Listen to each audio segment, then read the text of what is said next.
So you can start praise only. Okay. அருட்பெரும் ஜோதி அருட்பெரும் ஜோதி தனிப்பெரும் கருணை அருட்பெரும் ஜோதி எல்லாம் செயல் கூடும் என்னானை அம்பலத்தே எல்லாம் வல்லான் தனையே ஏற்று இன்று வருமோ நாளைக்கே வருமோ அல்லது மற்றென்று வருமோ அறியேன் என் கோவே தொன்றுமல வெம்மாயையற்று வெளிக்குள் வெளிகடந்து சும்மா இருக்கும் சுகம்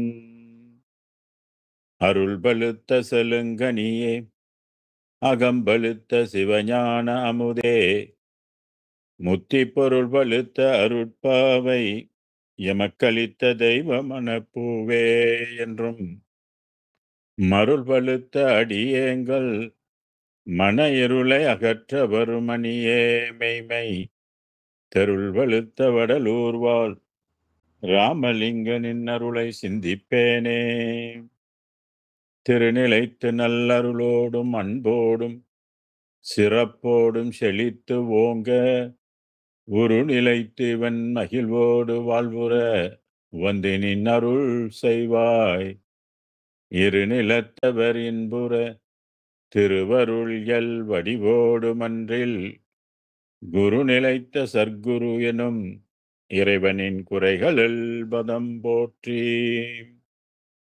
சாகா கலை கண்ட சதுரா வருக சாந்தமென்னும் தவளக்கலையை உடுத்த மந்த தலைவா வருக சர்க்குணர்க்கு வேகா காலை விளம்ப வந்த விபுவே வருக வெறுவிளக்காம் வெண்பா உரைத்த தமிழ் தலைமை வேந்தே வருக வியநிலத்தில் பாகார் மொழியார் பற்றறுத்த பரமே வருக பக்திதனை பாரில் எவர்க்கும் படவிரிக்கும் பாங்கே வருக பல்காலும் பாகா தெய்வ வடற்பதியின் வாழ்வே வருக ராமலிங்க வள்ளல் எனுமோர் மாணிக்க மணியே வருக வருகவே உலகம் தலைக்க வந்துதித்த உருவே வருக ஓதாதே உற்ற கலைகள் அனைத்தினையும் உணர்ந்தோய் வருக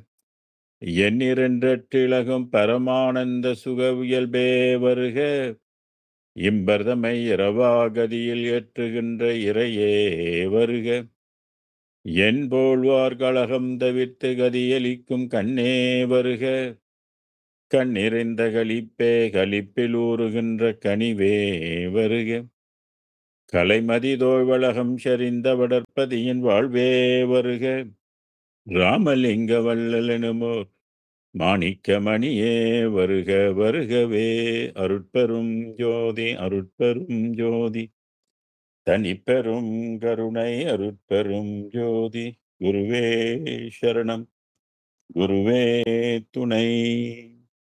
இணையம் வழி இணைந்திருக்கின்ற எல்லா அன்பர்களுக்கும் இனிய வணக்கங்கள். சுத்த நிலை, சுத்த சிவநிலையின் தலைப்பின் கீழ் இன்றைக்கு 1496வது பாடல்களுக்கு விளக்கம் பெற இருக்கின்றோம். பொதுவா இந்த பூமியில படைக்கப்பட்ட உயிரினங்கள்ல ஆரம்பத்துல 84 லட்ச ஜீவராசிகள் படைக்கப்பட்டதாக நம்மளுடைய சாஸ்திரங்கள் சொல்லுது, சித்தர் சாஸ்திரங்கள் சொல்லுது. 4 வித யோனி, 7 வகை பிறப்பு,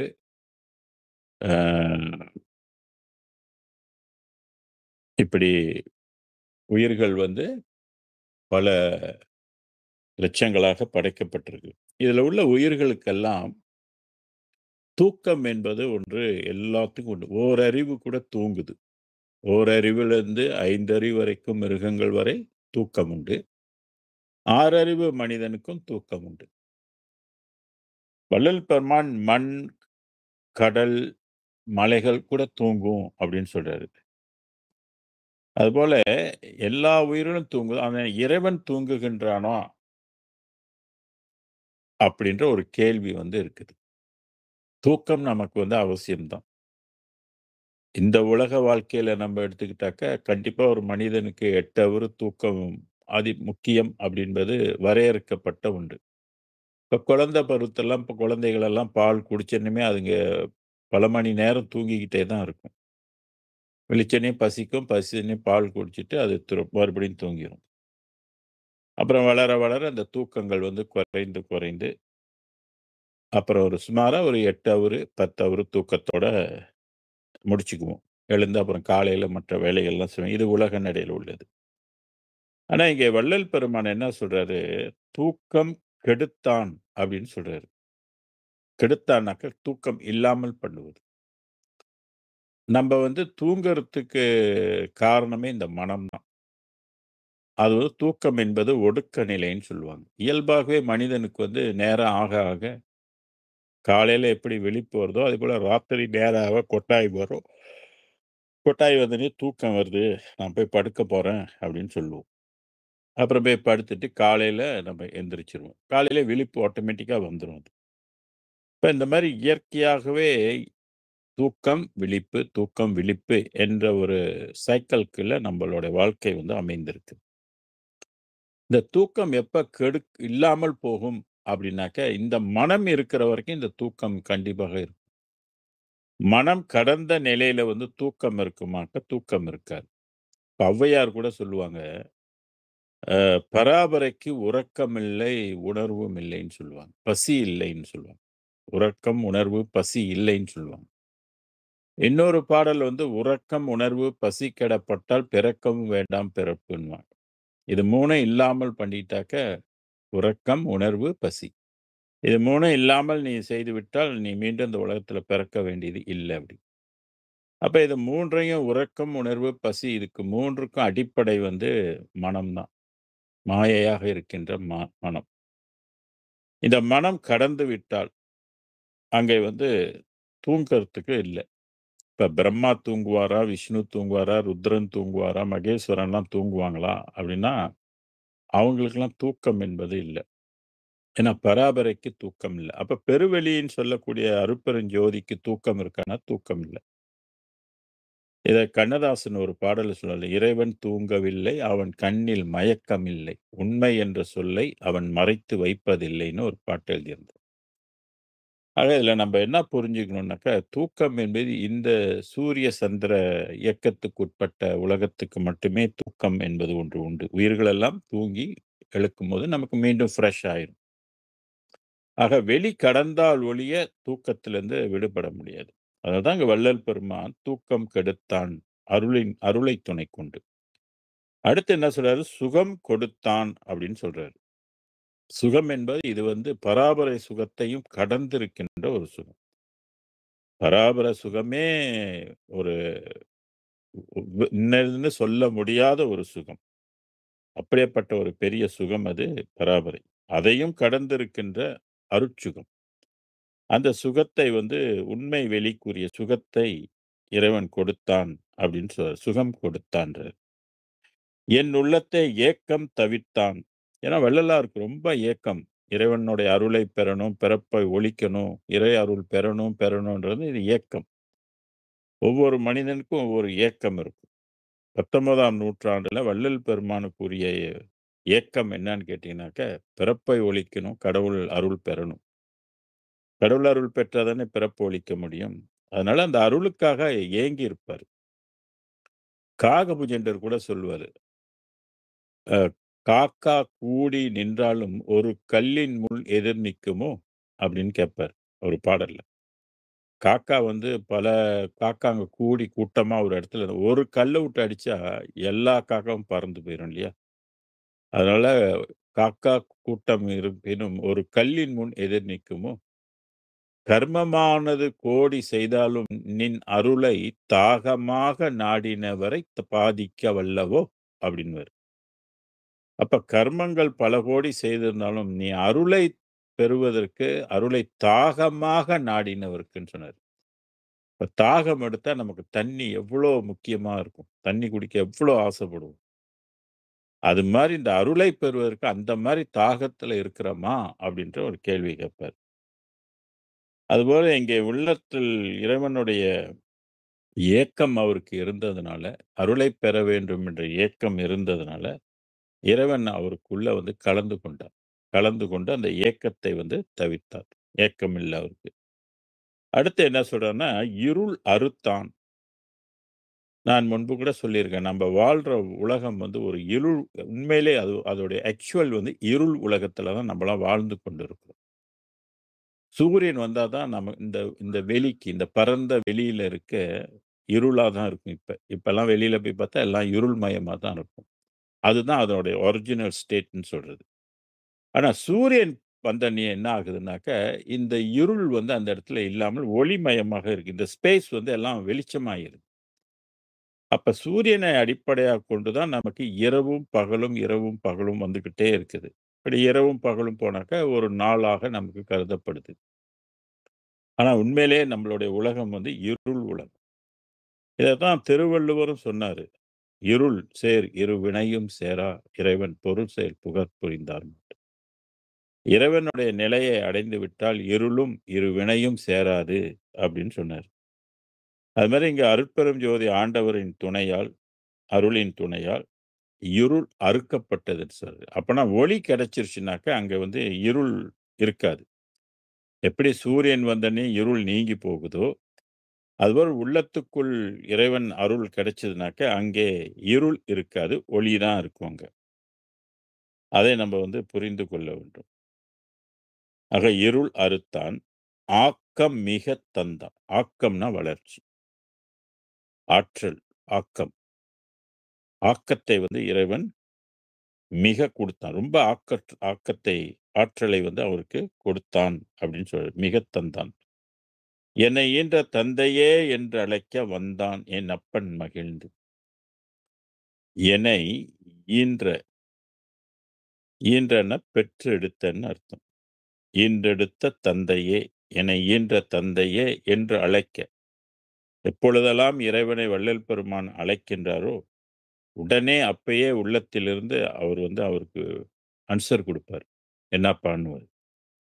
அதான் என்றழைக்க வந்தான் என் அப்பன் மகிழ்ந்து. மகிழ்ச்சியோடு பிள்ளை அழைக்குதே அப்படின்னு சொல்லி அப்பா வந்தார்.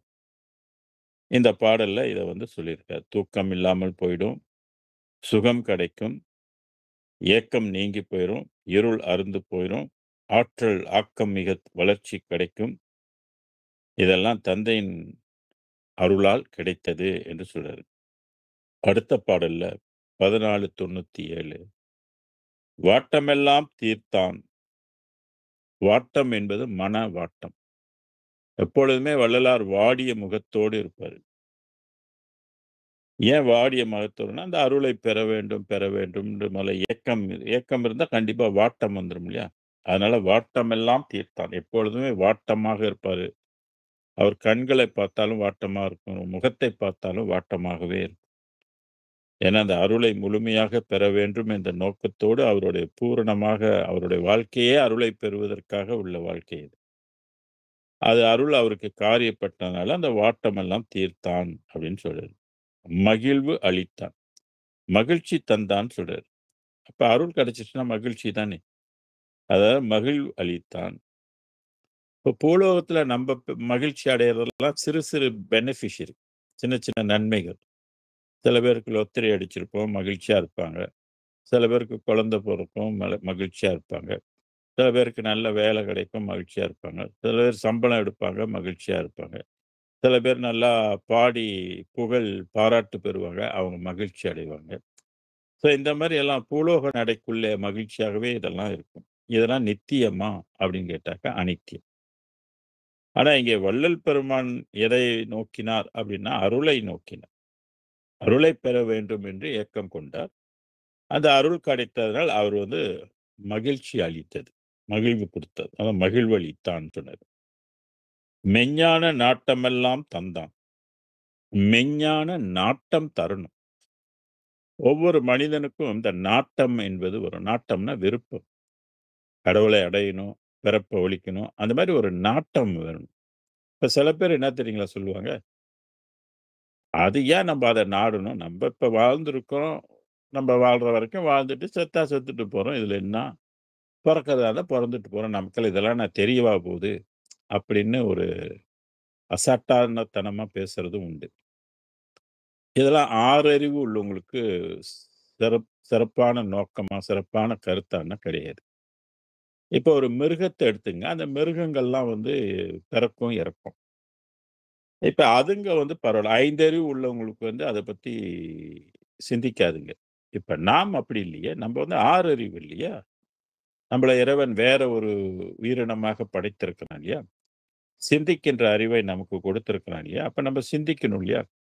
நாம் ஏன் பிறந்தோம்? நம்ப எங்க போணும்? இறந்தால் எங்க போவோம்?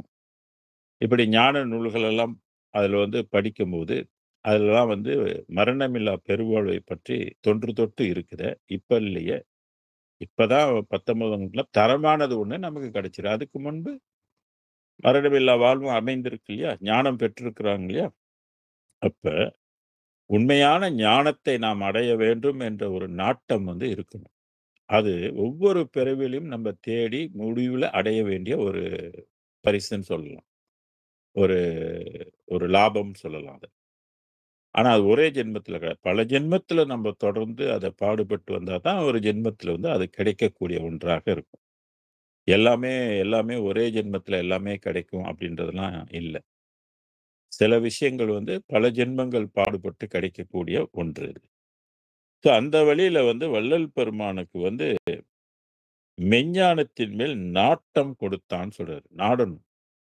பல பேருக்கு அந்த விருப்பம் இருக்காது.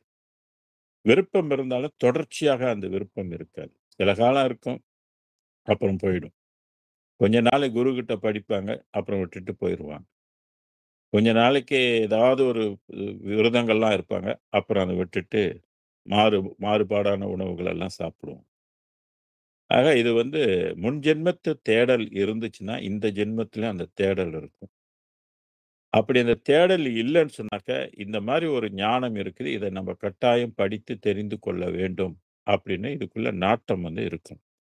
நாட்டம் உரியவங்களுக்கு தான் ஆன்மீகத்தில வந்து லாபம் பெற முடியுமே ஒழிய, நாட்டம் இல்லாதவர்கள் இன்னும் பக்குவம் பெறாதவர்கள். மாயையில மூழ்கி கிடக்கிறாங்கன்னு அர்த்தம் அது. சில பேர்லாம் சொல்லுவாங்க, நான் வந்து கடவுள கும்பிடுறதே இல்லன்னுவாங்க. நினைக்கிறதே இல்ல, கோயிலுக்கு போறதே இல்ல, எந்த சாமியும் நான் கும்பிடுறதே இல்லன்னுவாங்க. ஆனா நல்லா இருப்பாங்க. நல்லா செல்வாக்கா இருப்பாங்க, நல்லா படிச்சிருப்பாங்க, எல்லாம் பண்ணுவாங்க. அது வந்து எப்படின்னு கேட்டீங்கன்னாக்க, சில மிருகங்கள்லாம் வந்து எப்படி வாழ்ந்துட்டு செத்து போகுதோ, அது மாரி இவங்களும் செத்து போயிருவாங்க. எந்த ஆன்ம முன்னேற்றம் இருக்கு. ஆன்ம வளர்ச்சிக்கு இவங்க வழி வகுக்கல. நமக்கு வந்து உடல் வளர்ச்சி இருக்குது, அறிவு வளர்ச்சி இருக்குது, மன வளர்ச்சி இருக்குது, பொருள் வளர்ச்சி இருக்குது. உள்ளுக்கு வந்து ஆன்ம வளர்ச்சின்னு ஒண்ணு இருக்குது.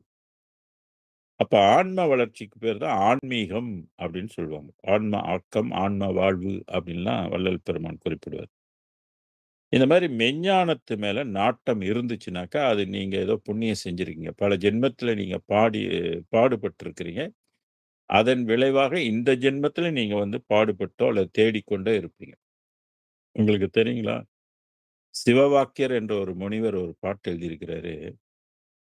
1000 பாட்டு எழுதியிருக்கிறாரு. அதுல ஒரு பாட்டு, "ஓடி ஓடி ஓடியே உட்கலந்த ஜோதியை நாடி நாடி நாடியே நாட்களும் கழிந்து போய் வாடி வாடி வாடியே மாண்டு போன மாந்தர்கள் கோடி கோடி கோடியே எண்ணிறைந்த கோடியேன்றார்.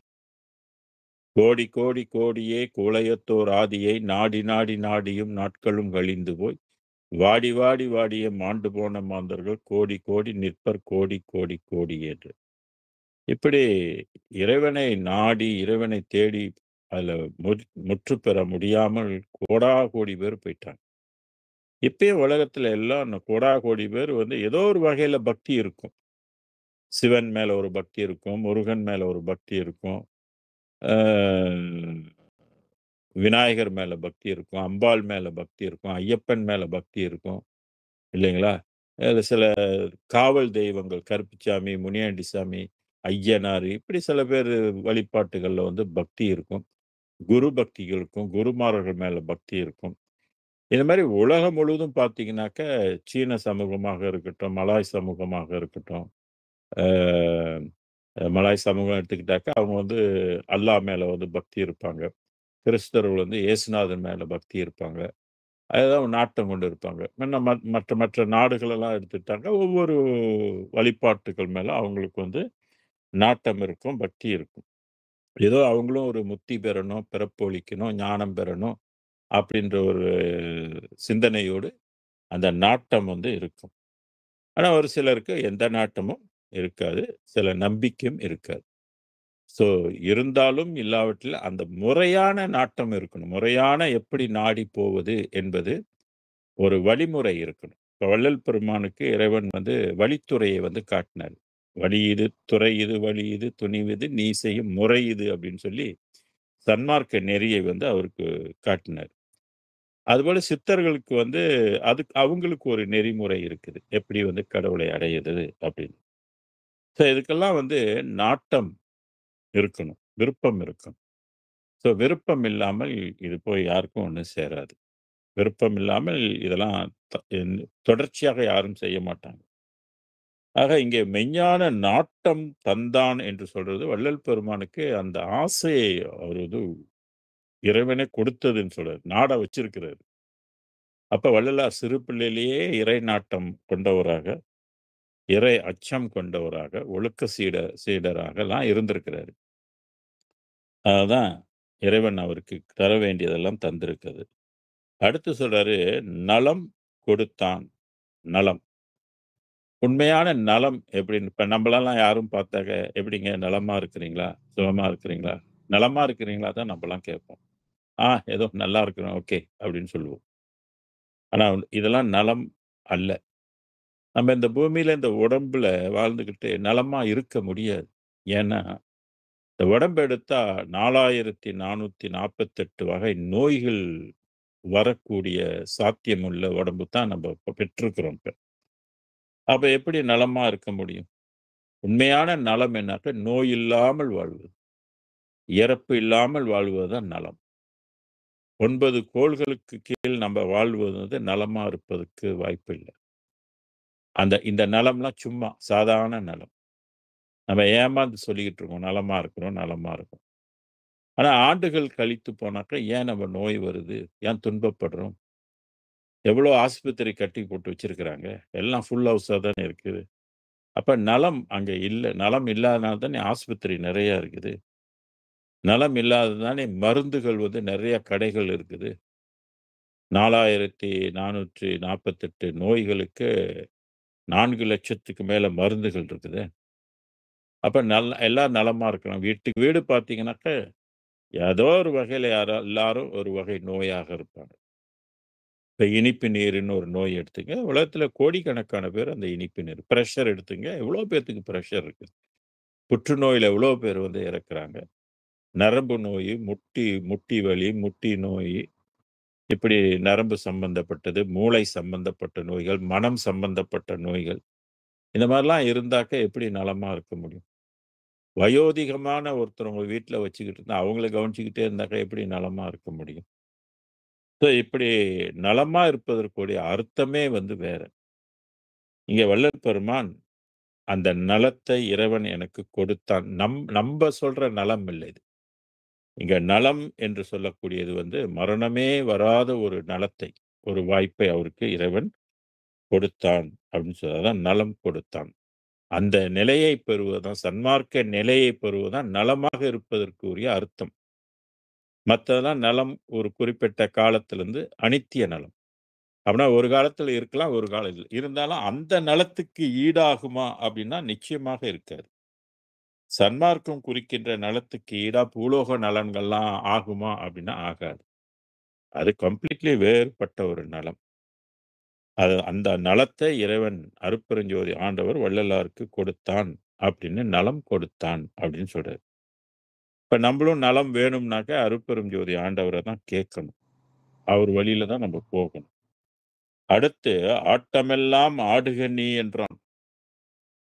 இந்த ஆட்டம் என்பது விளையாட்டு. அந்த ஜோதி பாடல்ல இருக்கு இல்லையா? எண்ணியவார் விளையாடென்று எனை அளித்த தெய்வம், எல்லாம் செய் வல்ல தெய்வம் எனது தெய்வ தெய்வம் சொல்லி வரும். அதுல வந்து எண்ணியவாறு விளையாடு என்று எனை அளித்ததையும், எல்லாம் வல்ல சித்து எனக்கு ஈந்த தெய்வம். நண்ணிய பொன் அம்பலத்தே நடம் புரியும் தெய்வம். நானாகி தானாகி நண்ணுகின்ற தெய்வம்.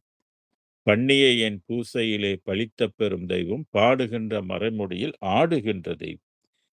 திண்ணி என்றனை உலகம் செப்ப வைத்த தெய்வம். சிற்றபையில் விளங்குகின்ற தெய்வம் அதே தெய்வம் சொல்வது. இப்ப நம்பளுடைய உடம்பு எல்லா உலகத்துக்கும் போய் வாழ முடியாது. எங்கேயும் போய் ஆட முடியாது. நம்ப வந்து மலேசியா நாட்டுல எல்லாம் குறிப்பிட்ட காலத்துக்கு தான் வேற சில நாட்டுக்கு போலாம். அதுக்கப்புறம் நம்ப திரும்பிறணும். ஏன்னா, நம்பலாம் இந்த நாட்டு பிரஜை. ஆனா, வான்வெளியில வள்ளலாருடைய வாழ்வு அப்படி இல்ல. அவர் நெனச்சா எந்த உலகத்துக்குள்ளயும் போய் வாழலாம். எந்த உலகத்துக்குள்ளயும் போயிட்டு வரலாம். அதுதான் ஆட்டம் என்று சொன்னாரு. நீ நீ விரும்பியவாறு ஆடுன்றாரு இறைவன். "ஆட்டமெல்லாம் ஆடுக நீ" அப்படின்னு சொல்றாரு. ஏன்னா, எல்லா உலகத்துக்குள்ள அவரு போக முடியும். எந்த உலகத்தை நினைக்கின்றாரோ, அந்த உலகத்துல போய் அங்க இருக்கிறவங்களெல்லாம் பார்க்க முடியும், பேச முடியும். அவங்களுக்கு ஏதாவது செய்யணும்னாலும் செய்ய முடியும். தான் ஆனந்த வார்கழலை பாடுக நீ என்றான். வள்ளலாரை முதல்ல பாடப் பணித்தது. அருட்பெருஞ்சோதி ஆண்டவரை முதல்ல பாடியவர் வந்து வள்ளல் பெருமான். எண்ணிலா கோடி சித்த ரிஷிகணங்கள் இருந்தாலும் கூட, பராபரையத்தான் எல்லாரும் பாடியிருக்கிறாங்க. சில பேர் வந்து அ விஷ்ணுவை பாடியிருக்கிறாங்க. திவ்ய பிரபந்தம்லாம் விஷ்ணுவ பகவானை பத்தி பாடியது. அதுபோல வள்ளல் பெருமானை வந்து இறைவன் பாடுவதற்குரிய வாய்ப்பை வந்து அது குடுத்தான். அதான் தான் ஆனந்த வார்கழலை. ஆனந்த வார்கழலை என்பது திருவடி. இறைவன் திருவடியை பாடுக நீ என்றான் பரன். பரந்து இருக்கின்ற அந்த பரன் பொருளாக இருக்கின்ற அந்த அருட்பெரும் ஜோதி வள்ளல் பெருமானை முதலில் பாடுவதற்காக வாய்ப்பளித்தது. அதனால்தான் சன்மார்க்க சங்கம் தழுவிய பாட்டே, நன்மார்க்க நாவில் நவிற்றிய பாட்டே, எம்பலமாகிய அம்பலப் பாட்டேன்லாம் பாடுவார். இந்த பாட்டுக்கு இந்த பாட்டு மத்த தெய்வங்களுக்கெல்லாம் உரித்தாகுமா? அப்படின்னா இல்ல. பொருந்துமா? அப்படின்னா பொருந்தாது. இப்ப இந்த சன்மார்க்க பாட்டல் போய் விநாயகருக்கெல்லாம் படிக்க முடியாது.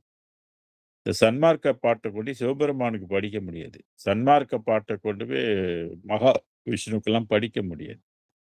ஏன்னா, சமய தெய்வங்கள் எல்லாம் சிறுசு அப்படின்னு சொல்லுவாரு. சமய தெய்வம் பலவும் சிறிய துரும்புதென்னவேன். அது அனித்தியம் இல்லையா? மேலும் அனித்தியம் இல்லையா? அப்ப அந்த பாடல் அதுக்கு பொருந்தாது. அது பொருந்தாதுன்னு சொல்லியே அவங்கலாம் இந்த பாடலை ஏற்கக்கூட தயங்குவாங்கன்னு கூட வள்ளல் பெருமான் பாடியிருக்கிறாரு. அதெல்லாம் நம்ப எடுத்து பார்க்கும்போது, இது தனித்துவம் கொண்ட பாடல். அததான் அ யாரெல்லாம் இந்த பாட்டை பாடுகின்றார்களோ, அவங்கள் வந்து சிவமாவதற்குரிய வாய்ப்பு கிடைக்கும். "திருட்பாடல் ஒந்தனையும் சிவமாக்கும் தெய்வம், சிற்றபையில் விளங்குகின்ற தெய்வம் அதேது." "அருட்ஜோதி தெய்வம் என்னை ஆண்டு கொண்ட தெய்வம்" பாட்டு இருக்கு இல்லையா? அதுல இருக்கும் "திருட்பாடல் ஒந்தனையும் சிவமாக்கும் தெய்வம்." அப்ப பக்தி கொண்டே பொருள் உணர்ந்து இந்த பாடலை படிக்க இந்த அருள் பெறுவதற்கு அது துணை புரியும். அதனால தான் "பாடுகின்ற உள்ளத்தை கூடுகின்ற குருவேன்னு" நாட்டார் எனும் உள்ளத்து நாட்டாரையும் நயவேன் சிறிதும் நயத்தல் எட்டிக் காயலோன்னாரு. பெரிய நாட்டை ஆளுகின்ற மன்னனா இருந்தாலும் அவன் அருட்பெருஞ்சோதிய தெரியலன்னாக்க நான் நெருங்க மாட்டேன்னு சொல்லுவாரு. அது மாரி யாரெல்லாம் பாடுகின்றாரோ அவள் உள்ளத்தில் கூடுகின்றது. அப்ப யோகம் சித்திக்கும். உணவு அளித்தால் மட்டும் தான், சோறு போட்டா மட்டும் தான் சித்திக்கும்னு இல்ல. நீங்க பக்தியோடு பாடினால் கூட யோகம் சித்திக்கிறதுக்கு வாய்ப்பு இருக்குது. அதனால இந்த பாட்டு என்ற தலைப்புல வந்து இந்த 6ஆம் திருமுறை நம்ம ஆய்வு சொன்னோம்னா, நெறைய விஷயங்கள் வந்து "திருட்பாடல் வந்தனையும் சிவமாக்கும்" சொல்ற மாரி நெறைய கருத்துக்கள் வந்து இந்த பாட்டுக்கே வந்து அமைந்திருக்கும். இது தனிப்பாட்டு, அருட்பாட்டு. அம்பலப்பாட்டே அருட்பாட்டு, அல்லாத பாட்டெல்லாம் மருள் பாட்டுன்னு சொல்லுவார். "அம்பலவாணர் என் பாட்டைக் கேட்டாரேன்னு" சொல்லுவாரு.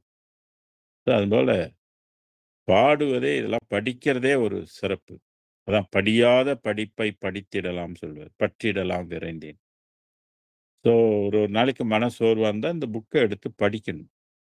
ஞானம் வேணும், ஞானம் தெரிஞ்சுக்கணும், ஞான அறிவை பெருக்கிக் கொள்ளணும் அப்படின்னாக்க, இந்த சன்மார்க்க 6ஆம் திருமுறைய படிக்கணும். 5 படிச்சீங்கன்னா, அது சமய தெய்வத்தை குறிப்பதாக இருக்கும். ஆனா 6 படிச்சீங்கன்னாக்கா, அது முழுக்க முழுக்க அருட்பெருஞ்சோதி ஆண்டவரை மட்டுமே சம்பந்தப்படுத்தி எழுதுனதாக இருக்கும். அடுத்து 1498ல சொல்றாரு பாருங்க. நான் என்னும் பேதம் தன்னைத் தவிர்த்தான். எதையெல்லாம் தன் அருளால் நம்ப வள்ளலார் பெற்றார் என்பதற்கு ஒரு பட்டியலே நம்ம போட்டு ஒரு ஆய்வு பண்ணலாம். நான் என்னும் பேதம். இறைவன் வேறு, நாம் வேறு இல்லையா? இப்ப சில பேர் கேட்பாங்க, "அது எப்படிங்க மனிதன் வந்து கடவுளாக முடியும்?" சாத்தியம் இல்லையே. ஏன்னா சில பேர் அப்படிதான் கருதுவாங்க. மனிதன் மனிதன் தான், தெய்வம் தெய்வம் தான். மனிதன் ஆக முடியாது. அப்படின்ற இவங்களே ஒரு முடிவு பண்ணிருவாங்க.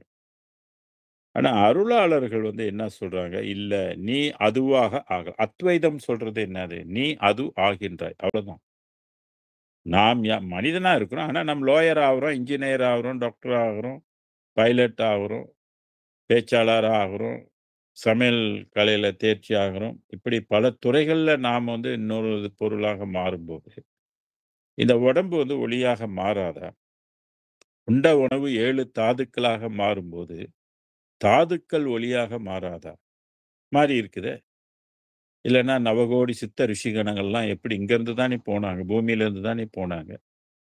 வள்ளலார் அவங்களையும் கடந்த ஒரு உலகத்துக்கு அவரும் ஒளி வடிவமா போயிருக்காரு. வேற ஒரு ஒளி. அருட்பெரும் ஜோதி ஒளியாக அவரு போயிருக்காரு. அப்ப ஆரம்பத்துல நான் வேறு, இறைவன் வேறாக இருக்கும். இறைவன் வேறு உயிராக இருக்கிறார். நாம் வேறு உயிராக இருக்கிறோம். இறைவன் பேரறிவாக இருக்கிறாரு. நம்ம சிற்றறிவாக இருக்கிறோம். அவரு இன்பப் பொருளாக இருக்கிறாரு. நம்ம துன்பத்துல மிதந்து கொண்டிருக்கிறோம். அப்ப பேதம் இருக்குது. உடம்புக்கும் உடம்பு வந்து அவரு வந்து ஒளிமயமாக இருக்கிற நம்ப செல்ஸ் வடிவமாக இருக்கும். அப்ப பேதம் இருக்குது. உயிர்ல பேதம் இருக்கு, அறிவுல பேதம் இருக்குது, பவர்ல பேதம் இருக்குது, மனதுல பேதம் இருக்குது, வெளிகள்ல பேதம் இருக்குது. இப்படி எல்லாத்துலயும் பேதம் இருக்குது. அந்த பேதத்தை வந்து தவிர்த்தான் அப்படின்னு சொல்றாரு. அப்ப அருள் காரியப்பட்டா தான் இதெல்லாம் தவிர்க்க முடியும். அருள் காரியப்பட்டா தான் நாமும் அவனும் ஒன்றாக முடியும். பல இடத்துல நானும் அவனும் ஒன்றானோம். பேதம் தவிர்த்தான்லாம் பல இடத்துல சொல்லியிருக்கிறாரு. இந்த பாடல்லயும் சொல்றாரு. நான் என்னும் பேதம் தன்னை தவிர்த்தான். நான் ஆனான். அப்ப இந்த நான் என்றது வந்து நிலைக்கு நிலை நான் வேறுபடுது. இப்ப பிரம்மா, விஷ்ணு, ருத்ரன்லயும் அந்த நான் என்ற உணர்வு இருக்குது. அதனால தானே நீ பெரியவனா, நான் பெரியவனான்னு போட்டி போட்டாங்க.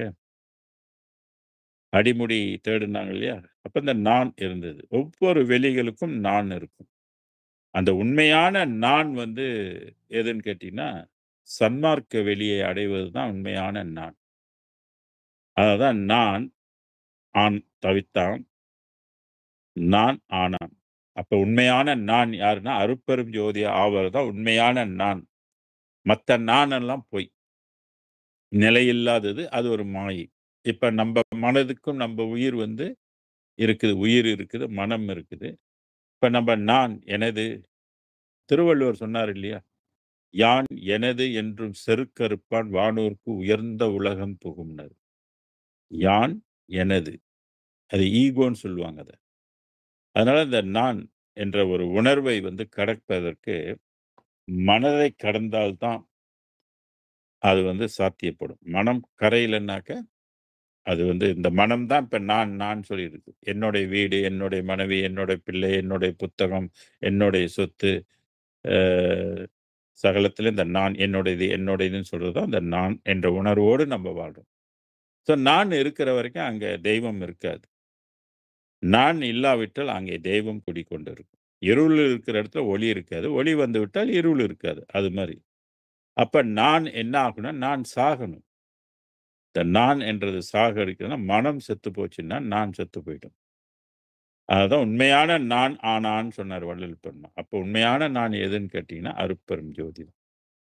இப்ப திருமந்திரத்துல எடுத்துக்கிட்டா, திருமூலர் என்ன சொல்லுவாரு? "தன்னை அறிய தனக்கு ஒரு கேடில்லைன்னுவாரு. தன்னை அறியாமலே தான் கெடுகிறான்னவரு. தன்னை அறியும் அறிவை அறிந்தபின் தன்னையே அர்ச்சிக்கத் தான் இருந்தானே." அவரு தன்னை யாருன்னு அறிந்தாரு அப்படின்னு கேட்டீங்கன்னா, பரசிவம். பராபரையாக தன்னை அறிந்தார். அந்த அந்த தன்னை அறிவதற்குரிய அறிவை அறிந்த வேண்டும். அப்ப 10 அறிவு வேணும். பராபரையை அறிவதற்கு நாம் தான் பராபரை என்று அறிவதற்கு 10 அறிவு. இது வள்ளலாருக்கு முன்பு உள்ள நிலை. ஆனால் 19ஆம் நூற்றாண்டுல அதையும் கடந்த நான் அடையணும்னா 12 அறிவு வேணும். இந்த 12 அறிவு இருந்தா தான் நான் அருட்பெரும் ஜோதி என்று சொல்ல முடியும். அததான் வள்ளல் பெருமான் சொன்னார், "அருட்பெருஞ்சோதி ஆனேன் என்று அறையப்பா முரசு, அருளாட்சி பெற்றேன் என்று அறையப்பா முரசு, மருட்சார்பு தீர்ந்தேன் என்று அறையப்பா மரணம் தவிர்த்தேன் என்று அறையப்பா முரசுன்னார்." அப்ப கடைசி நிலை வந்து எதுனாக்க அருட்பெரும் ஜோதி ஆகும். எல்லாரும் இந்த நிலையை அடைய வேண்டும் அப்படின்றது தான் இறைவனுடைய திட்டம். பாரிடம் வானிடம் மற்றும் இடம் பற்றிய சித்தர்கள் முத்தர்கள் முற்றும் சேரிடமாம் இது பாரீர் திருச்சிற்றம்பல திருநட ஜோதின்னு டெஸ்டினேஷன் சொல்றது இது. எங்க போய் சேர்றது அப்படின்னு சொல்லி. அப்ப நம்மலாம் எங்க போய் சேரணும் அப்படின்னு கேட்டீங்கன்னாக்க, ஒளி உலகத்துல போய் சேரணும். உண்மையான ஒளி அருட்பெருஞ்சோதி உலகத்துல போய் சேரணும். இந்த ஒளி உலகத்துல நம்ம போய் சேரலன்னா, நம்பலாம் எங்க இருப்போம் அப்படின்னா, பித்ருலோகத்துல இருப்போம். பித்ருலோகம்னா நமக்கு முன்பு இறந்து போனவங்கலாம் இருக்கிறாங்களே, அந்த செட்டுல போய் நம்ம போய் அந்த உலகத்துல வந்து இருப்போம். அது ஒரு உலகம், இருள் உலகம். அது எங்கேயோ தள்ளி இல்ல. எல்லாம் இந்த உலகத்துக்குள்ளே தான் இருக்குது. நம்மள சுத்தி தான் அதுவும் இருக்குது. அது வந்து இருள் உலகத்து வாசிகளாக இருக்கும். ஏன்னா ஒளி இல்லல்ல. அதனால இருள் உலகம். அதுதான் அமாவாசை வந்து யாருக்கு உரியது அப்படின்னாக்க, இந்த மாரி முன்னோர்களுக்கு உரியது, பித்ருவுக்கு உரியது. அதனால அந்த நாள்ல வந்து பித்ருக்களுக்காக, அவங்களுடைய அருளுக்காக பிரார்த்தனை செய்து கொள்ளணும்னு சொல்லுவாங்க. அவங்கலாம் நல்லபடியா பிறக்கணும். அவங்களுக்கெல்லாம் வாய்ப்பு வேணும். வந்து பிறக்கணும் அப்படின்னு பிரார்த்தனை செய்து கொள்வது நல்லது. அவங்களுடைய பிறவிக்காக தான தர்மங்களை செய்ய வேண்டும் என்று வள்ளல் பெருமான் சொல்வார். சடங்கெல்லாம் வேணான்பாரு. சடங்கால் யாரும் முக்தி பெற முடியாது. சடங்கால் யாரும் அருட்பெருஞ்சோதி ஆக முடியாது. அதெல்லாம் ஏதோ பொழப்புக்காக செய்து கொண்டு இருக்கலாமே ஒழிய, சாதாரண மன திருப்திக்காக செய்யலாம் ஒழிய, உண்மை அது அல்ல என்பது வள்ளல் பெருமானுடைய வாக்கு. அது அடுத்து என்ன சொன்னாரு? "வானாடர் செய்தற்கு அரிய தவம் செய்தேன்." வான் நாடர் செய்தற்கு அரிய தவம்னாரு. ரொம்ப ரொம்ப முக்கியமான ஒரு விஷயம். ஒரு மனிதன் இந்த உலகத்துல பிறந்தா, அவன் வந்து தவம் செய்ய வேண்டும். வள்ளுவர் சொல்லுவாரு. 2000 ஆண்டுகளுக்கு 2040 ஆண்டுகளுக்கு முன்பே என்ன சொல்றாரு? "தவம் செய்வார் தம் கருமம் செய்வார். மற்றெல்லார் அவம் செய்வார் ஆசையுள் பட்டனர்." இந்த உலகத்துல பிறந்தவன் எவன் சிறந்தவன் கேட்டாக்க, யார் ஒரு மனிதன் தவம் செய்கின்றானோ அவன் தான் சிறந்தவன்றார். அவன் தான் வந்த வேலைய செய்றான்னு சொல்றாரு. மற்றவங்கெல்லாம் அவம் செய்வார் ஆசையுள் பட்டுனர். எல்லாம் அவ வாழ்க்கை வாழ்ந்துட்டு இருப்பாங்க. பொய் வாழ்க்கை வாழ்ந்து கொண்டிருப்பாங்க. உண்மை வாழ்வுக்கு வாழுகின்ற வாழ்க்கை தான் வாழ்க்கை. பொய் வாழ்க்கைக்கு வாழ்கின்ற வாழ்க்கை எல்லாமே பொய் தான். அதனால நம்ம கொஞ்சம் சிந்திக்கணும். எத்தனை ஜென்மம் திருப்பி திருப்பி பொய்யே வாழ்றது? அறிவு வேண்டாம் நமக்கு? மெய் வாழ்க்கை வாழுவோமே! கொஞ்சம் பாடுபடுவோமே!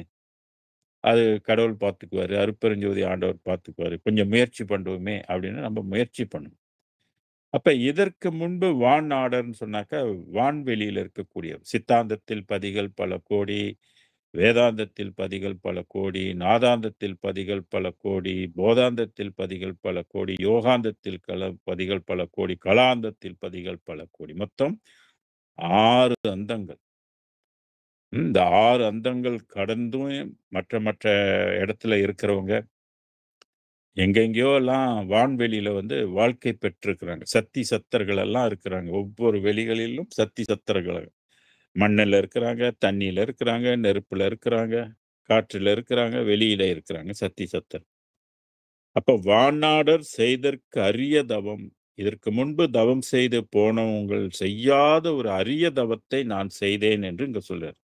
அப்ப நம்ம கண்டுபிடிக்கணும். பண்ணாத பூசைன்னு வருது ஒரு இடத்துல. செய்த பூசை பலித்ததுவேன்னு வருது. பூசை பலித்ததுன்னு சொல்லுவாரு. வள்ளலார் என்ன பூசை செஞ்சிருப்பாரு? அப்படின்றது ஒரு ஆய்வு பண்ணணும். அவர் என்ன வாசி பயிற்சிலாம் செஞ்சாரா? அப்படின்னு நம்ப கண்டுபிடிக்கணும். செஞ்சிருந்தா அவர் சொல்லியிருப்பார் இல்லையா? 6ஆம் திருமுறையில எந்த இடத்துலயுமே தாம் வாசிப்பயிற்சி செஞ்சதாக ஒரு அஸ்திவாரம் கிடையாது. அப்பன்னா அருளை இவரு எப்படி பெற்றிருப்பாரு? என்ன பண்ணியிருப்பாரு? அப்படின்னு கேட்டாக்க, வள்ளல் பெருமான் நமக்கு என்ன தகவல் தர்றார்ன்னா, ஜீவகாருண்யம் தான் சொல்றாரு. ஈர்க்கருணைன்றார். ஈரமும் அன்பும் கொண்டு இன்னருள் பெற்றேன் என்மார்க்கம் இரவாது சன்மார்க்கம் தோழின்றார். இது என்னைக்கு இந்த மெத்தட் வந்துச்சோ, இந்த உண்மை தெரிஞ்சோ, எல்லா பூஜைகளும் அடிபட்டு போச்சு. உங்களுக்கு தெரியுங்களா? எது சிறந்தது, எது உயர்ந்தது, எது மிக்க லாபத்தை தரக்கூடியதுனாக்க, பசி தவிர்த்தல் தான் மிகப்பெரிய புண்ணியம். அததானே அந்த காலத்துல சொன்னாங்க. தானத்தில் சிறந்தது அன்னதானம் சொன்னாங்க.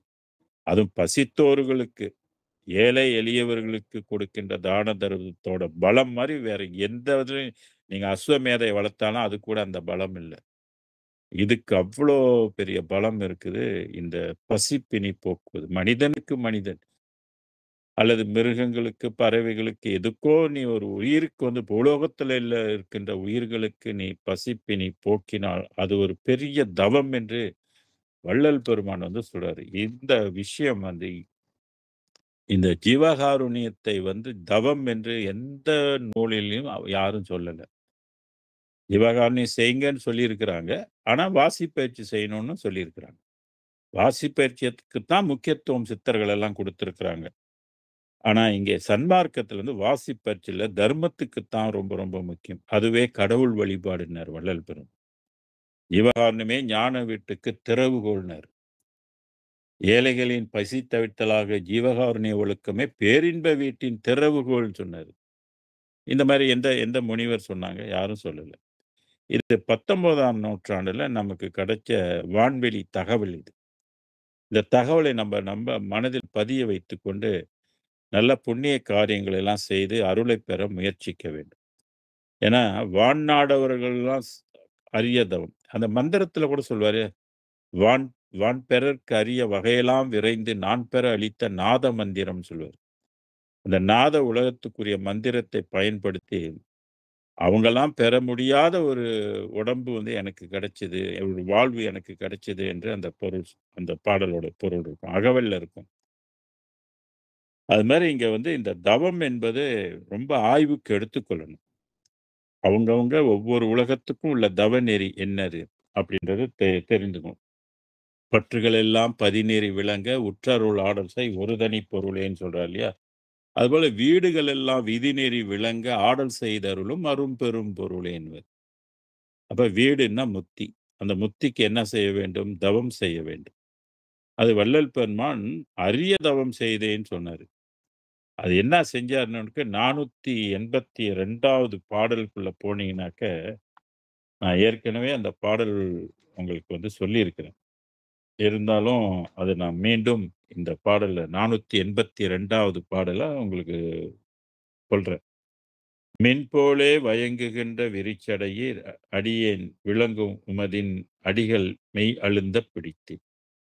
முன்போல ஏமாந்து விடமாட்டேன் கண்டீர் முனிவரீர் இனி ஒழிக்க முடியாது நுமக்கே என்போல இரக்கம் விட்டு பிடித்தவர் இல்லையே என் பிடிக்குள் இசைந்தது போல் இசைந்ததில்லை பிறர்க்கே பொன்போலே முயல்கின்ற மெய்தவர்க்கும் அரிதே பொய்தவனேன் செய்தவம் வான் வையகத்திற் பெரிது. இதுதான் பாட்டு. இதோட அர்த்தம் என்ன தெரியுங்களா? நான் வந்து முன்ன மாரி ஏமாந்து விடமாட்டேன். இந்த ஜென்மத்தில நான் ஏமாந்து விடமாட்டேன். உன்னை கண்டிப்பா நான் புடிச்சுக்குவேன். இனி உன்னால ஒளிக்க முடியாது. நீ இவ்வளோ காலம் ஒளிஞ்சுகிட்டு இருந்த. எல்லாத்துக்கும் ஒளிச்சிட்ட உண்மைய காட்டாம, உண்மை கடவுள் காட்டாம நீ மற்ற மற்ற ஒளிகளை காட்டி, உன்னை காட்டாமல் நீ விட்டுவிட்ட. இனி உன்னால ஒளிக்க முடியாது. ஏன்னா, அந்த காலகட்டம் வந்துருச்சு. அதனால இங்கே என் போல இரக்கம் விட்டு பிடித்தவர்கள் இல்லையேன்றாரு.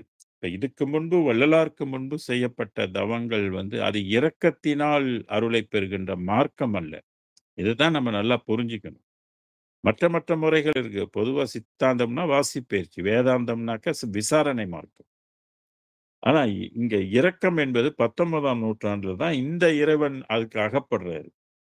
அதனால தான் என் பிடிக்குள் இசைந்தது போல் இசைந்ததில்லை பிறருக்கேன்னாரு. இதுக்கு முன்பு தவம் செஞ்சவங்களுக்கெல்லாம் நீ வந்து அகப்படல. எனக்கு மட்டும் தான் நீ அகப்பட்ட. பொன் போலே முயல்கின்ற மெய்தவர்க்கும் அரிது. கடுமையான தவம் செய்றாங்களே சித்தர்கள் எல்லாம், அவங்களுக்கு கூட அரிது. நான் ஒரு பொய்யன். ஆனா நான் செய்ற தவம் வான் வையகத்திற் பெரிதுன்னு சொன்னாரு. வான விட வையகம்னா உலகம். உலகத்தை விட வெளி பெருசு இல்லையா? வான்வெளி பெருசு இல்லையா? அத விட பெருசுன்றாரு. அப்ப இத வந்து நீங்க புரிந்து கொள்ளணும். பிறப்பொழிக்கணும்னு ஆசை இருந்துச்சுன்னாக்க, கட்டாயம் இரக்கம் என்ற உணர்வை வந்து நீங்க வளர்த்துக் கொள்ளணும். காசு இருக்கணும்னு நான் சொல்ல வரல. காசு இல்லாட்டியும் கூட பரவால்ல. அவரு என்ன சொல்றாரு? பரோபகாரம் செய்யுங்கன்னு. சுத்த சன்மார்க்கத்தினுடைய சாதனம் என்னான்னா, தேகத்தாலும், கர்ணத்தாலும், இந்திரியத்தாலும், திரவியத்தாலும் ஆன்மாக்களுக்கு உபகரித்தல். உடம்பால் உங்களுக்கு நல்லா யூத்தா இருக்கிறீங்களா? ஹெல்ப்ஃபுல்லா இருங்க. எ ம மு வயது முதிர்ந்தவங்களுக்கு கொஞ்சம் ஹெல்ப்ஃபுல்லா இருங்க. தேகத்தால் உங்களுக்கு என்ன செய்ய முடியும்? உதவியா இருங்க. கரணத்தால் மனம் இருக்கு இல்லையா? மனதால் நீங்க நல்லது நினைங்க. இந்திரியம் சென்சஸால் மற்றவங்களுக்கு நல்லது நினைங்க. நல்லது செய்யுங்க. திரவியம்னா பணம். காசு இருக்குது அவங்களுக்கு. பணத்தால் இருந்தாக்கா ஏழை எளியவர்களுக்கு இல்லாத பொருளுக்கு ஏதாவது வாங்கி குடுங்க. பிள்ளைங்களுக்கு ஸ்கூல் புக் வாங்கி குடுங்க. ஏழை பிள்ளைங்களுக்கு போட்டுக்க துணி வாங்கி குடுங்க. சப்பாத்து வாங்கி குடுங்க. பென்சில், பேனா இந்த மாரி வாங்கி குடுங்க. டியூஷன் காசு கட்ட முடியாதவங்களுக்கு டியூஷன் காசு கட்டுங்க. சாப்பாட்டுக்கு வழி இல்லன்னாக்கா அரிசி பருப்பு வாங்கி குடுங்க. ஏதாவது உங்களுக்கு வந்து வாங்கி குடுக்க முடிஞ்சா வாங்கி குடுங்கன்னு சொல்றாரு. உபகரித்தல். திரவியம் நேராத பட்சத்தில் திரவியம்னா பணம் காசு உங்களுக்கே பத்தல. உங்கட்ட இல்ல. ஆனா மனசு இருக்குது செய்ய முடியலன்னா, மனம், புத்தி, சித்தத்து சுத்தியா மனதாலும் நீங்க வந்து இந்திரியத்தாலும் சுத்தமாக ஆன்ம சம்பந்தமான தயா விசாரத்தோடு எல்லா ஜீவர்கள் வாட்டத்தை குறித்து பிரார்த்தித்தனர். அவங்களுக்கெல்லாம் ஒரு நல்லது கிடைக்கணும். யார் மூலியமாவது அவங்களுக்கு நல்லது கிடைக்கணும் அப்படின்னு சொல்லி நீங்க பிரார்த்தனை செய்து கொண்டால், அதுவும் கடவுள் வந்து ஏத்துக்கிறேன். அந்த வழிபாடை நான் ஏத்துக்கொள்றேன். உன்னுடைய கருணை அதனால வளரும். ஆசி உண்டு. கடவுளுடைய அருள் உண்டு. ஆசி கிடைக்கும் அப்படின்னு சொல்றாரு. அப்ப வசதி இருக்கிறவங்க செய்யுங்க. வசதி இல்லாதவர்கள் மனதால நீங்க பூஜை செய்துங்க. எல்லா உயிர்களும் இன்புற்று வாழ வேண்டும். எல்லா உயிர்களும் துன்பமின்றி வாழணும். எல்லா உயிர்களும் பிணி நீங்கணும். எல்லா உயிர்களும் கடவுளுக்கு அருள் காரியப்படணும். எல்லா உயிர்களோட பாவம் நீங்கணும். எல்லா உயிர்களும் சன்மார்க்கத்தை நாடணும். எல்லா உயிர்களுக்கும் பிறப்பை ஒழிக்கணும். இப்படி உள்ள வார்த்தைகள வந்து அன்னாடம் நீங்க பிரார்த்தனை பண்ணி மற்ற உயிர்களுக்காக வேண்டுவதே, அது வந்து ஒரு தவம். மற்ற உயிர்களுக்காக நீங்க நல்லது நினைச்சீங்கன்னா, அது வந்து தவம் என்று வள்ளல் பெருமான் குறிப்பிடுகின்றார். அப்படிப்பட்ட தவத்தை தான் வள்ளல் பெருமான் செய்ததாக அவருடைய பாடல்கள் சாட்சி சொல்லுது. "செய்தற்கரிய தவம் செய்து" எந்த இடத்திலயும் நான் வாசிப்பேற்று செஞ்சு அருளை பெற்றேன்னா, அது எந்த இடத்துலயும் கிடையாது அது. இருந்துச்சுனாக்க நீங்க சொல்லுங்க. மகிழ்கின்றேன். எய்தற்கு அரிய சுகம் ஏய்ந்து, அடைவதற்கு அரிய சுகம். இதுக்கு முதல்ல யாருக்கும் கிடைக்காத சுகம். அந்த முதல் 1496லயே நான் சொன்னேன் இல்லையா? சுகம் கொடுத்தான்னு. எய்தற்கு அரிய சுகம். அடைவதற்குரிய அரிய சுகத்தை நான் பெற்றேன் என்று சொல்றார். அப்ப சித்தாந்தத்துல சித்தர்கள் பெற்ற சுகம் வேறு. அதையும் கடந்து ஒரு சுகம் இருக்குன்னாக்க, அது எப்படிப்பட்ட சுகமாக இருக்கும் அப்படின்றத சிந்தனை செய்து கொள்ளுங்கள்.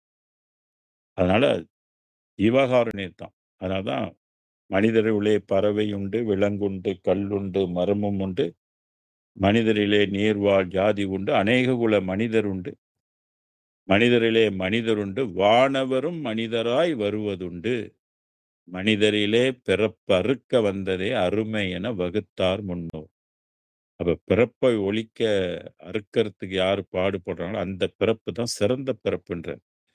கோடீஸ்வரனா இருக்கிறது கூட சிறப்பு இல்லன்னு அவங்க சொல்றாங்க. ஏன்னா செல்வம் இருக்கும். ஆனா இவரு இருக்க மாட்டார். அதுதான் அங்க உள்ள வித்தியாசம். ஆக நாம் இருக்கும் பொழுதே கொஞ்சம் தவம் செய்து கொண்டால், பிறவி பிணியிலிருந்து நீங்குவதற்கு வந்து வாய்ப்பு கிடைக்கும். இதத்தான் வள்ளுவன் என்ன சொன்னார்ன்னா, "கூற்றமும் குதித்தலும் கைகூடும் நோற்றலின் ஆற்றலின் தலைப்பட்டவருக்கு." திருக்குறள்ல 10 குறள் இருக்கு. தவத்தின் சிறப்பு. ஈத்துவக்கும் இன்பம் அறியார்க்கோ தம்முடைமை வைத்திழக்கும் வன்கணவர்.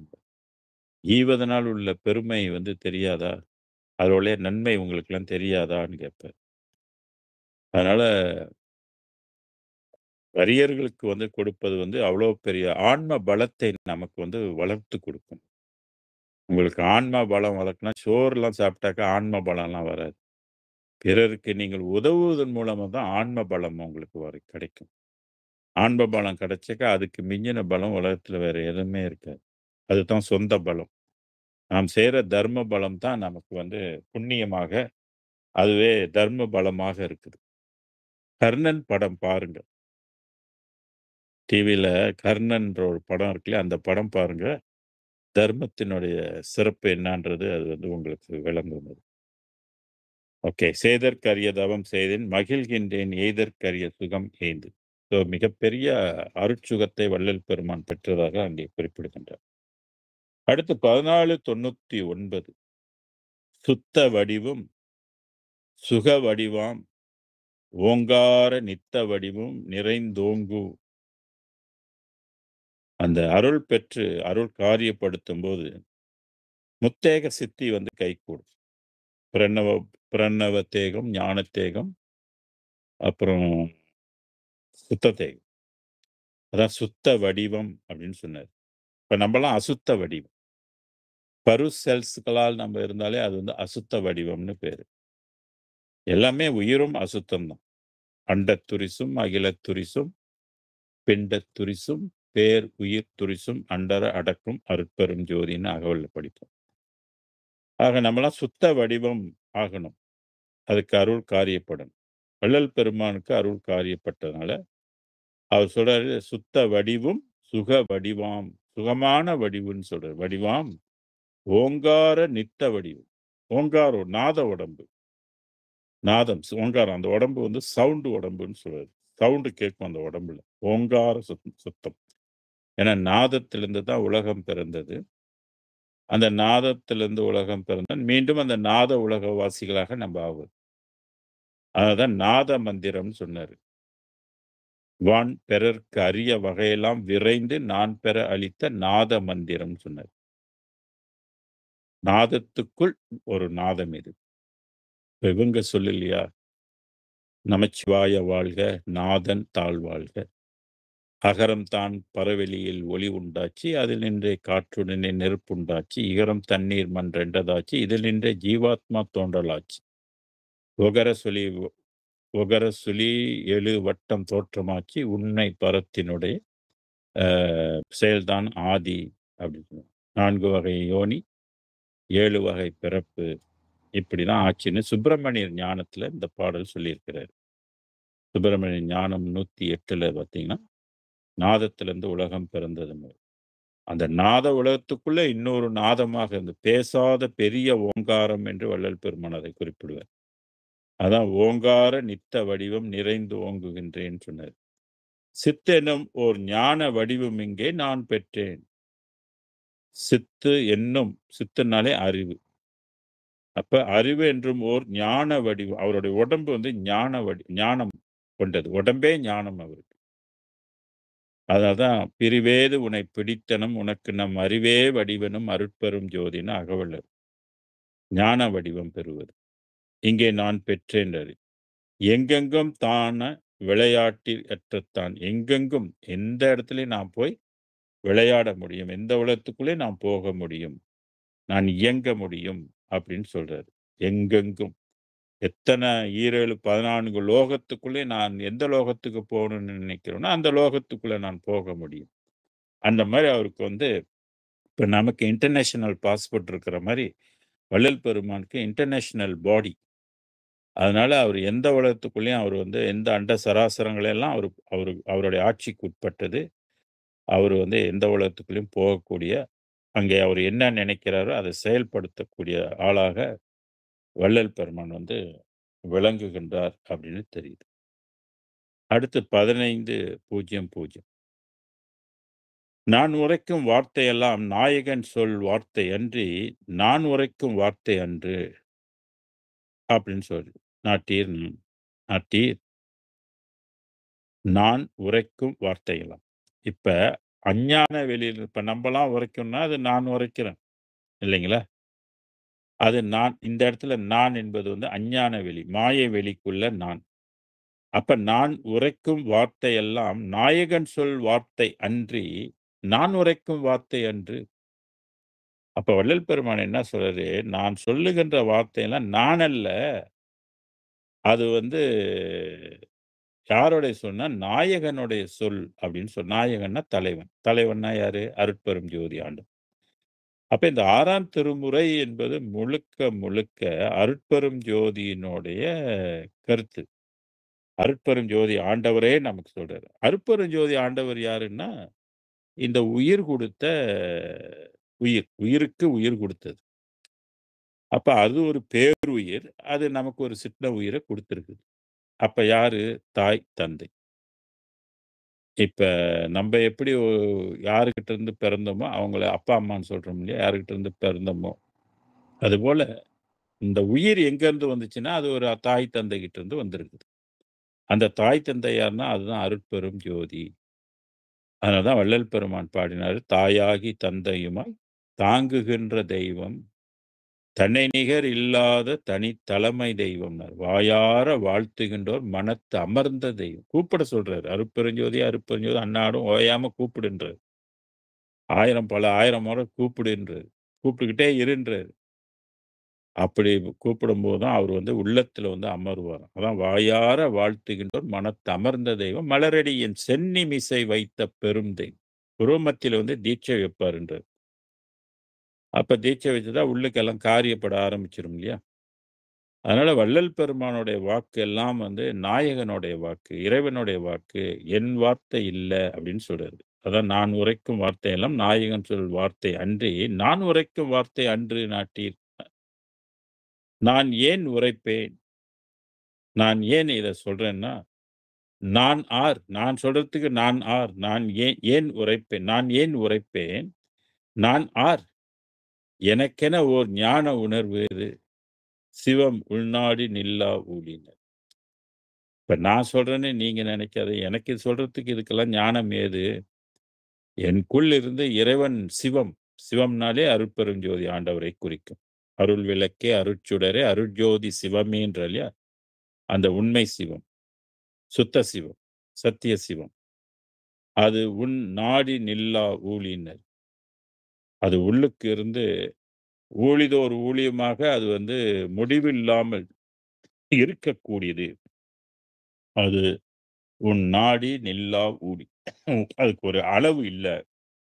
அது என்றும் இருக்கக்கூடியது என்று குறிப்பிடுறாரு. என்றும் இருக்கு. மத்த சிவம் வந்து ஒரு காலத்தில் இருக்கும். ஒரு காலத்தில் வந்து அது இருக்காது. அது நிலையில்லாது. இது என்றும் உள்ளது. என்றும் எல்லா காலத்திலும் இருக்கு. அப்ப இந்த நிலையை அடைந்துட்டால் மரணம் என்பது அறவே இருக்காது. முற்றிலும் இருக்காது. ஒரு குறிப்பிட்ட காலத்திலிருந்து ஒரு குறிப்பிட்ட காலத்தில் அது மாண்டு போனா அது நித்தியம் அல்ல. அதுக்கு பேரு அனித்தியம். அப்ப சிவத்துல வந்து ஒண்ணு அனித்தியம், ஒன்று நித்தியம். இப்ப நம்ம அனித்தியம் தான் சன்மார்க்கம். அது எப்ப குடுக்குது நமக்கு? 19ஆம் நூற்றாண்டுல தான் குடுக்குது. இதத்தான் நம்ம வந்து தெரிஞ்சுக்கணும். அதனால வள்ளல் பெருமான் இந்த இடத்துல அவருடைய உள்ளம் எல்லாமே ஜோதிமயமா ஆயிருக்குது.